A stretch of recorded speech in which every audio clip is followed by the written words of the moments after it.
Let's go, let's go. Basa na po tayo ulit. Matthew chapter 13 na tayo. This is the first part. And medyo mahaba to. Verse 1 to 23. But this is a good chapter. Every chapter is good, but I'm excited about this one. Parable of the Sower. So, ang title sa Tagalog. Ang salita ng Diyos yung version na babasahin natin. Ang talinhaga tungkol sa maghasik. So, Parable of the Sower. So, connecting verse or may correlation na verses, Mark chapter 4 verse 1 to 9, Luke chapter 8 verse 4 to 8. So, let me just double check. Does it cover the whole thing? Yep. So, buong parable of the sower to. So, let's just start reading right now. Right now. Verse 1. Nang araw ding iyon, lumabas sa bahay si Jesus at naupo sa baybayin ng lawa. 2. Napakaraming tao ang nagtipon sa paligid niya, kaya sumakay siya sa isang bangka at doon umupo upang magturo habang ang mga tao na may nasa dalampasigan.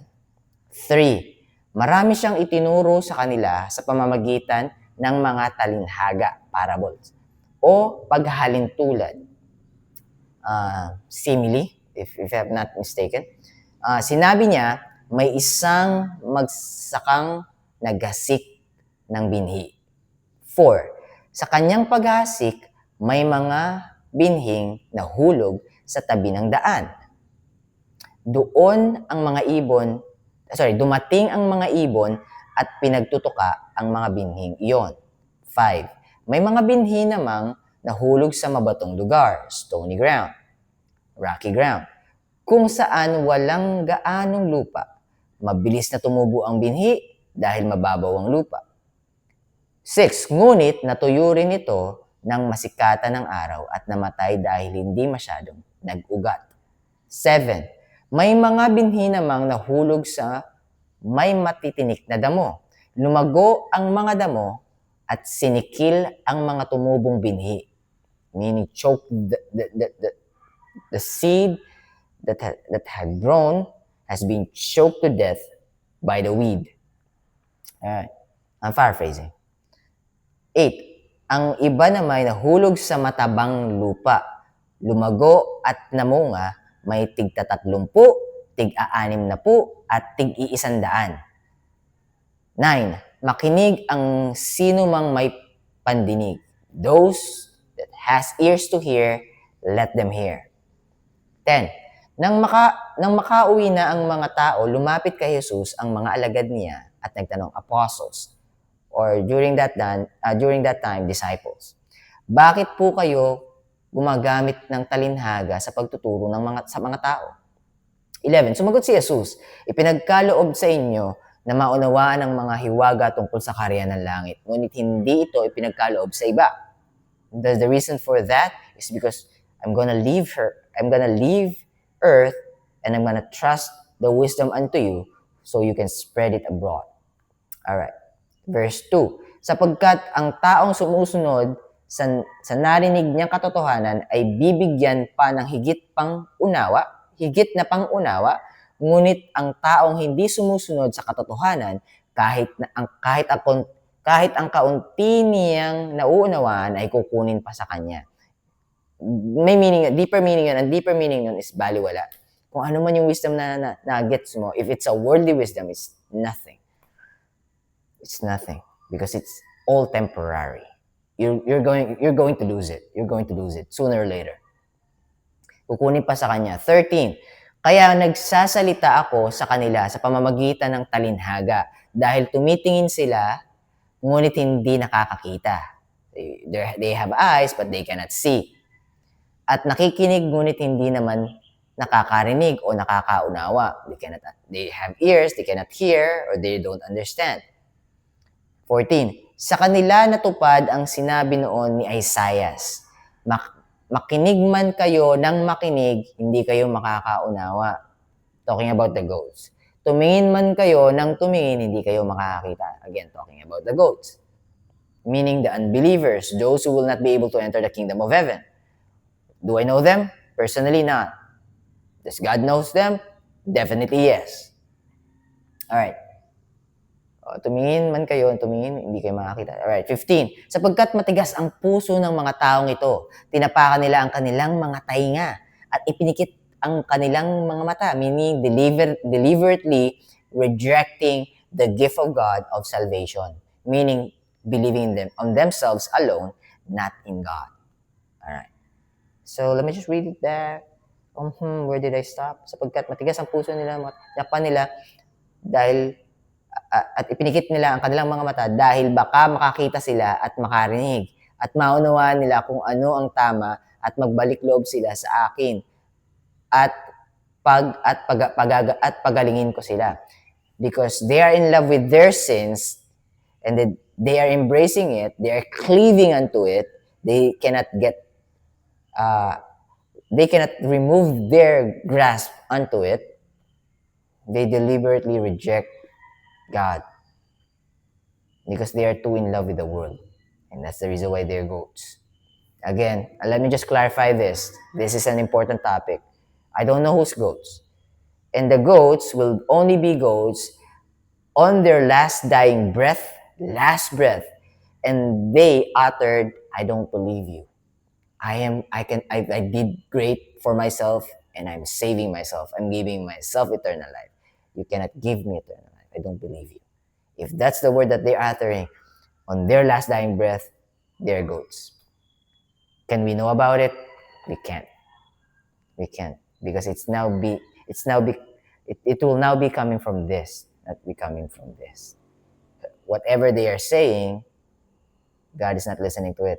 But whatever their heart is saying, God hears it aloud. He hears it. All right. But that's deep, right? That's deep. Anyways, let me just continue reading. Okay, verse 15.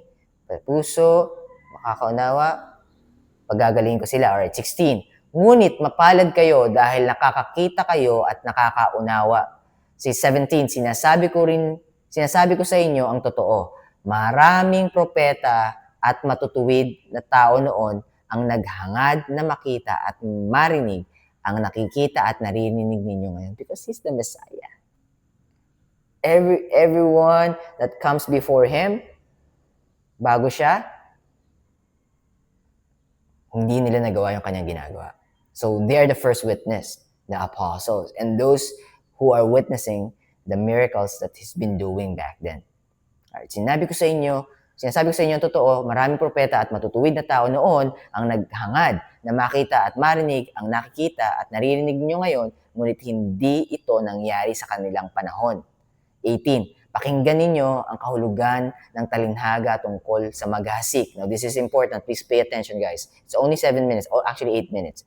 Verse 19. Kapag may taong nakarinig ng mensahe tungkol sa karya ng Diyos, ngunit hindi naman niya iyon inunawa, darating si Satanas at tatangayin ang salita ng Diyos sa puso niya. Siya ang maihahalin tulad sa tabi ng daan kung saan nahulog ang ilang binhi. 20. Gayon din naman ang mga taong nakarinig ng salita ng Diyos at agad tinanggap ng may kagalakan ay maihahalin tulad sa batuhan kung saan nahulog ang ibang binhi. 21. Ngunit dahil hindi ito nag-ugat sa kanilang mga puso, hindi nagtagal ang kanilang pananampalataya. Kaagad nila itong tinalikuran pagdating ng pagsubok o pag-uusig dahil sa salita ng Diyos na kanilang tinanggap. 22. Matthew chapter 7, verse 21, 22, and 23. Verse 22 tayo. Ang mga taong nakarinig ng salita ng Diyos ay maihalin tulad sa lupang may matitinik na damo. Sorry, let me just double check. 21. Uusig. Okay. 22. Ang mga taong nakarinig ng salita ng Diyos ay maihalin tulad sa lupang may matinik na damo, kung saan nahulog ang binhi. Kung saan nahulog ang iba pang binhi, ngunit dahil sa mga alalahanin dito sa mundo at sa paghangad na yumaman, nakalimutan nila ang salita ng Diyos, kaya hindi namunga ang salita sa buhay nila. Last verse. Did I say verse 1 to 23? Let me just double check. Did I really say verse 1 to 23? Yeah, 23. So last verse po tayo. Verse 23, ngunit ang mga taong nakarinig sa salita ng Diyos at nakakaunawa nito ang siyang maihahalin tulad sa matabang lupang hinasikan ng binhi ng sower, ng tigapaghasik. Sila ang mga namumunga ng tig-30, tig-60 at tig-100. This last verse has a deeper meaning as well. It means those who believe, don't be envious and don't count. Just do it for the love of God, not because you're going to be saved by God, not because of that, but because of you are saved by God and you believe in and you understand what He did for you, and now you love Him because you know He loves you first. That's the reason why He gave you gift, or He given you gift, and you accepted that gift. Now you receive eternal life, and the Holy Spirit is dwelling inside of you. The Holy Spirit is your seal, protector, guide, guardian, and He will convict you when you are falling short, because no one's righteous, no, not one. Romans chapter 3, verse 10. All falling short of the glory of God. Romans chapter 3, verse 23. So meaning, we will be falling short in the future, even though we're in Christ and Christ is in us, because there's a war, there's an eternal or an internal warfare inside us. The war, flesh against the spirit and spirit against the flesh. It is true, guys. It is true. But God is great. In Psalms chapter 37, verse 23 to 24, the steps of a good man is ordered by the Lord, and he is delighted in his way. 24, though he fall, he shall not be utterly cast out or cast down or cast down to hell, or be condemned or judged, because I, the Lord, upholdeth him on my hands. I'm paraphrasing, definitely, because I cannot recall exactly if I'm sharing the exact verses, but that's the gist of it. But anyways, parable of the sower. So I've shared this with Chos D Group last Wednesday. I'm a member of Chos D Group, a disciple group, small group.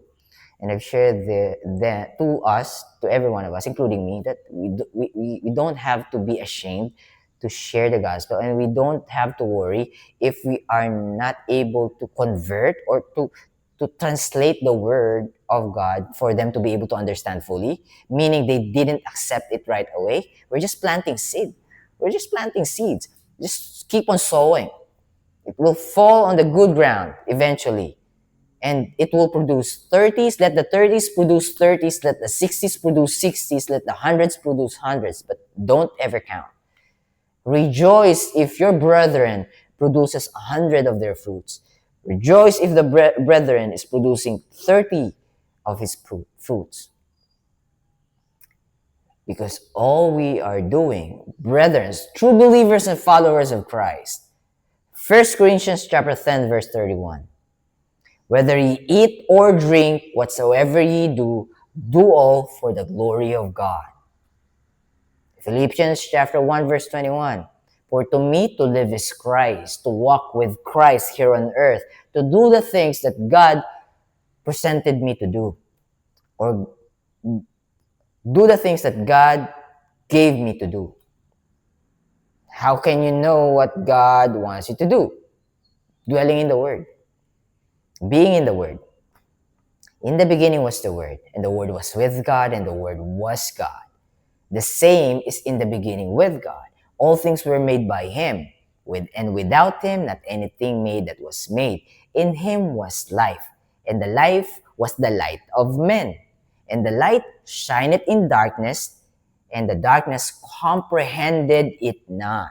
Cannot overpower it. Darkness cannot overpower the light, and he cannot consume the light, and he cannot do anything against the light, because the light always consumed him and always defeats the purpose of the darkness. And the Word was made flesh and dwelt among us, and we beheld His glory, the glory as of the only begotten of the Father, full of grace and truth. John chapter 1, verse 1 to 5, and then the last verse that I've shared with you, John chapter 1, verse 14. It all talks about our Lord Jesus Christ being the Word, and the Word inside the Bible being our Lord Jesus Christ. Keep on sowing the seed, my fellow brethren, followers and believers of Christ. If you are thinking this way, my Lord is my Savior, He's the only one and not me, you're a Christian. But if you are thinking you're so righteous, you're an Asian, mission, think carefully. Think twice, guys. Think twice. I'm just reminding not only you, I'm also reminding myself. Whenever I'm thinking that I'm doing great, I'm doing good, Father God, can you see this? Can you see what I'm doing? Humble myself down. I cannot do these things without you. I'm useless without you. And the things that I'm able to do right now, the words that I'm able to remember because of you, I cannot do it. I cannot do it. I'm nothing. If you remove my Lord Jesus Christ from me, you will only be able to see a filthy rag, maduming basahan. Pwedeng mas masahol pa sa mas maduming basahan. Si J.B. Avenido, si Jose Benito Alcanar Avenido Jr. ay mas masahol pa sa mas maduming basahan kung wala ang Panginoong Hesukristo na nagligtas sa akin.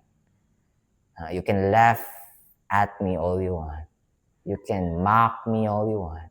You can spat saliva on me all you want. You can think I'm a hypocrite all you want. I will not hold it against you. Because that doesn't matter to me anymore. What matters to me is how God sees me. And the Father only sees the blood of my Lord Jesus Christ covering me. Because if I'm going to present my good deeds unto Him, He will not accept it. I will be cast down to hell. So instead of believing in myself, I would rather believe in God. Submit yourselves therefore to God, resist the devil, and he will flee from you. Listen to the word of God, for the word of God is quick, meaning of quick, active. If it's active, it's alive. Alive, if it's alive, it's active. For the word of God is quick and powerful and sharper than any two-edged sword, piercing even to the dividing asunder of soul and spirit, meaning pati napakahirap maunawaan, ipapaunawa sa inyo ng salita ng Panginoon. Soul and spirit and of the joints and marrow, and is the discerner of the thoughts and intents of the heart. Hebrews chapter 4 verse 12. Someone is telling you, you cannot understand the word if you will not let us explain it to you, if you will not allow us to interpret it to you, we are the only one who can interpret it. We are the only one who can explain it to you. If they're telling you that, pull up Hebrews chapter 4 verse 12 and ask them, is the word of God lying? Are you telling the truth? If you're telling the truth, it means you're telling me that the word of God is a lie. I would rather believe this because the word of God is not changing. But the heart is deceitful above all things, desperately wicked, who can know it? Jeremiah chapter 17 verse 9. And the next following verse, God knows it.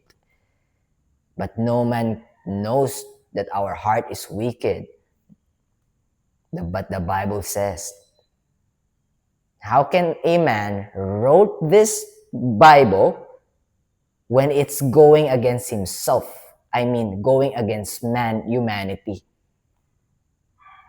How could this be a best-selling book up until this point if it's going against the one who's reading it? Woo! Oh my Lord, this is the first time. Thank you for the wisdom. How can the Bible go against the one who's reading it if it's written by a human being? Think about it. God bless you. Keep safe. I'll be seeing you when I see you. Bye for now.